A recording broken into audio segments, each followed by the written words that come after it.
The liminal space of the equinox allows so much fodder for reflection. As humans, we are perpetually in between all manner of things all the time.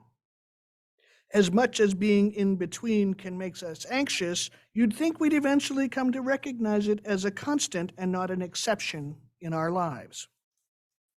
But we are humans, and so we like to have things buttoned up, nicely sorted, everything in its place, I's dotted, T's crossed, and 1-inch margins on the page. Oh, but life is not nearly as neat and simple and well-ordered as we would like. Life is like the stone soup Sarah spoke to us about this morning. Life is complicated and messy, and everybody brings something to the mix, and it all mixes together and nourishes us if we let it. Our church community is like stone soup as well.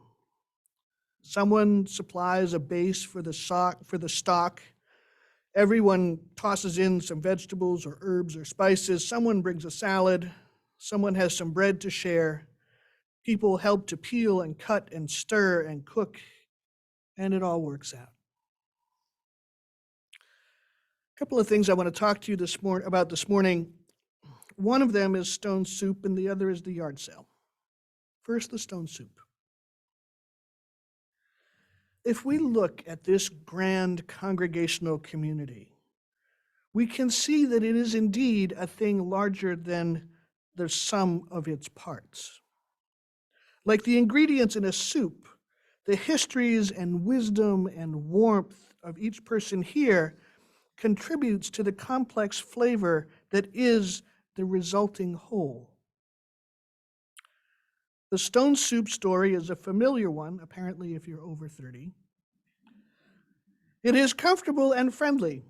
It offers a relatively non-judgmental lesson on the benefits of sharing, outweighing the negative stuff of being stingy and unwelcoming. You know, it's an accessible metaphor, and I like metaphors. I imagine that each of us, with our own unique personalities and wisdom and history, each of us offers a distinct flavor to the soup of this community. What ingredient might represent you best? Are you the soup bone, solid but weirdly built, unvalued in the world but utterly vital as a foundational element here? Are you an onion, sharp and pungent when freshly cut, but under some heat and pressure, mellowing into a deep sweetness that permeates the broth?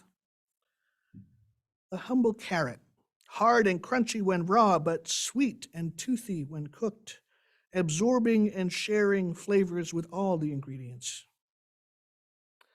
What about garlic? I often find myself playing the role of garlic in this metaphor. Strong and sometimes overpowering at the beginning, but eventually offering deep, rich flavors after a nice, long, hot soak. And the lowly potato, oh, I love potatoes. They share their starchy goodness with the stock of the soup and absorb so much of the flavor that surrounds them. They give off starch that thickens the broth, and they are the magic ingredient that can make a pot of stew feed 8 instead of 5 in a real short period of time. Many recipes I learned from elders in New England included the line at the end, and then add 1 potato for each person at the meal. Company shows up unexpected and now dinner needs more volume. Peel and dice a couple potatoes and the soup will feed us all. Noodles play the same kind of role as the potato. I like egg noodles in chicken soup. There is something particularly delicious about their flavor and texture in a chicken soup, and weirdly fun challenge to get the slippery noodles to my mouth via the spoon without them leaping off along the way. So what is the flavor that you add here? Might you be the red wine that deglazes the pan after the meat has been browned? The beans that thicken the soup as they add starch and protein? How about the tomatoes, who share their acidity that tenderizes the meat and can make tough cuts of meat edible and tender? Brings out the high notes in other bits. Lime or sometimes citrus added at the end can make the flavors taste bright and sharp. What about cilantro? Okay. Who likes cilantro? Who thinks cilantro tastes like soap? I will remember. No cilantro. Got it. What about spices? The stoic bay leaf, adding flavor over time, even as it remains utterly inedible and bitter. Tarragon and marjoram, basil and thyme, ginger perhaps, depending on the dish. Bitter greens like dandelion or kale or spinach or turnip greens must be added judiciously lest they overpower the complex flavors of the whole. Now, all of these pieces are important to the final product, although the final product is never actually final. It is a perpetual stew, changing just a little as new ingredients are added, always warm and nourishing and available. And at some point, the ingredients become the soup. They haven't lost their unique characteristics entirely, but they have changed forever. They have become part of a larger, more complex whole. They have shared elements with their neighbors. The soup has become a part of them in a way that cannot be undone. The soup flavors the meat and the potatoes and all the other bits as they spend quality time together in a simmering hot tub of community. And it is through this lens that I see church life. It is not a thing that we can separate ourselves from. It is who we are. We are the church, and the church is us. In our reading this morning, Debus talks about participating in congregational life in the same way one participates in a family life. It's not volunteer work, it's participating in who we are. It is the work of the family. It is the preparing of the meals, the taking out the trash, the paying the bills, the singing and celebrating and grieving that is the function of life in community and of us. She said, if we are to understand the work of the congregation as shared ministry, then we are all serving the congregation, whether we are doing pastoral care or building repairs or nursery duty or serving on the board or ushering or singing or preaching or working with the kids. Whatever it is, we are in service to the congregation and sharing the ministry. The past few weeks, we've been talking about this year's stewardship campaign.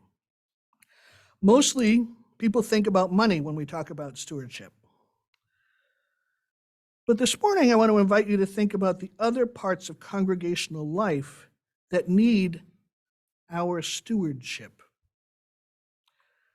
There's so much that needs doing in a congregation of this size and in this part of the world.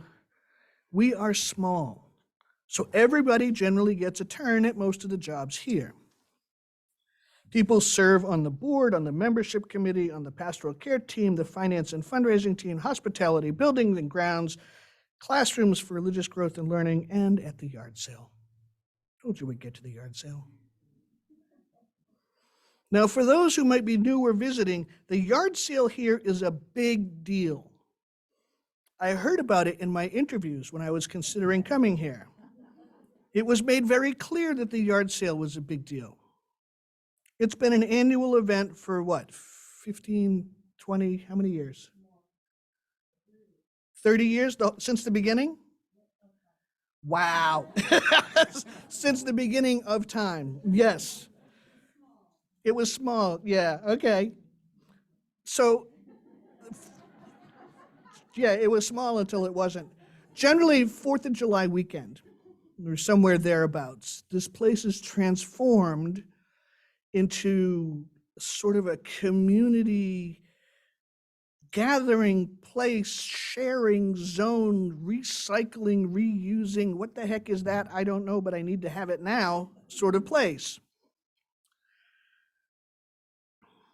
And like an ingredient in the soup, the yard sale is part of who we are, and it allows us to do the work of being a voice for progressive religion in a valley where our voice is very, very needed.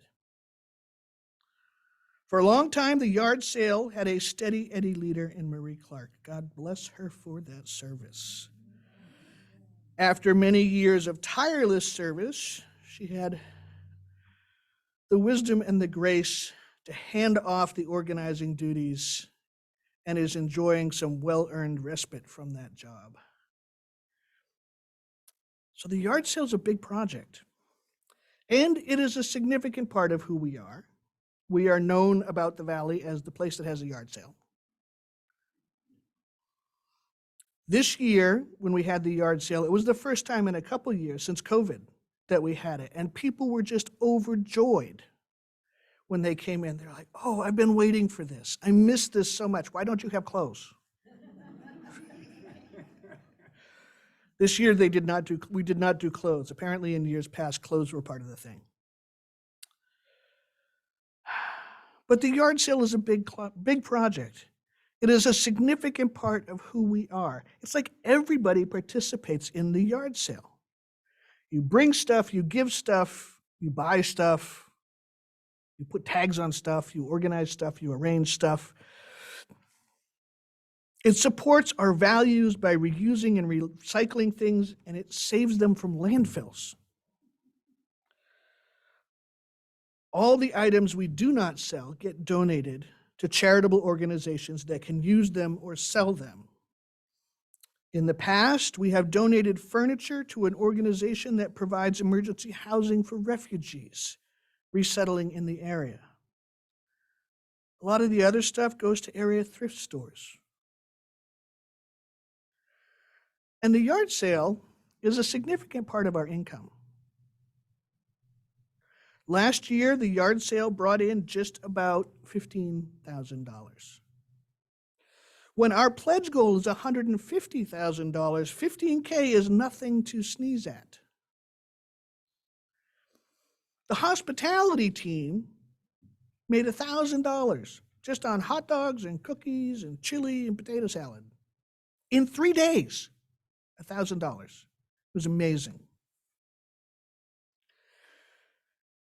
Stewardship is about being a steward of the resource. It is about caring for the resource. It is about being in relationship with the resource. It is about membership and belonging. Each of us, we give our time and our talent and treasure to make this place go. I pledge part of my paycheck every month to the congregation because I support the work we're doing in this area. Averages out to about 2% before taxes. Now, the church needs your financial support, sure, yes, all of that, and yes. But it also needs your participation in some of the things that make us who we are, like the yard sale. The team that ran things last year is unable to do it this year, and so we need some bodies to move and lift things, some brains who like to organize things, and some busy hands who like to put stickers on things. The yard sale is a part of the soup that is us, and is a significant part of the menu that financially supports this church, of which we are all a part. You see what I'm getting at? We need the yard sale, and the yard sale needs us. The community needs us.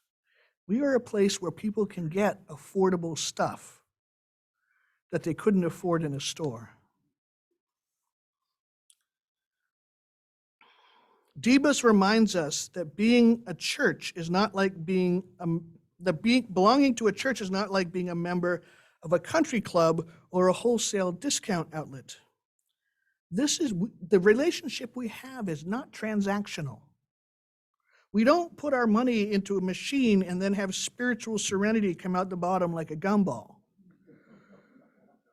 Just like we don't bring home our paychecks and then only pay our portion of the rent or mortgage or groceries or light bill and the rest.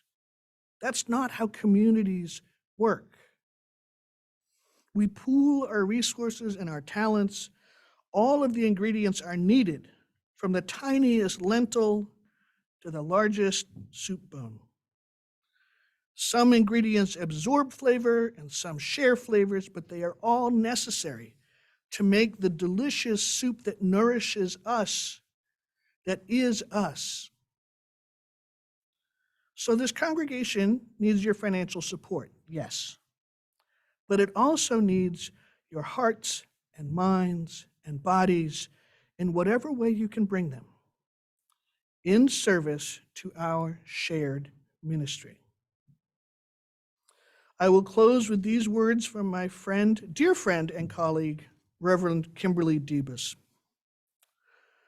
We are not customers at the congregation we belong to. We are not members who get tangible benefits for pledging, like a tote bag or discount tickets. We are not consumers of church. We are the church. We belong to the congregation, and it also belongs to us. And we do not babysit that which is ours. May this be our practice and our prayer today and always. Blessed be. Amen.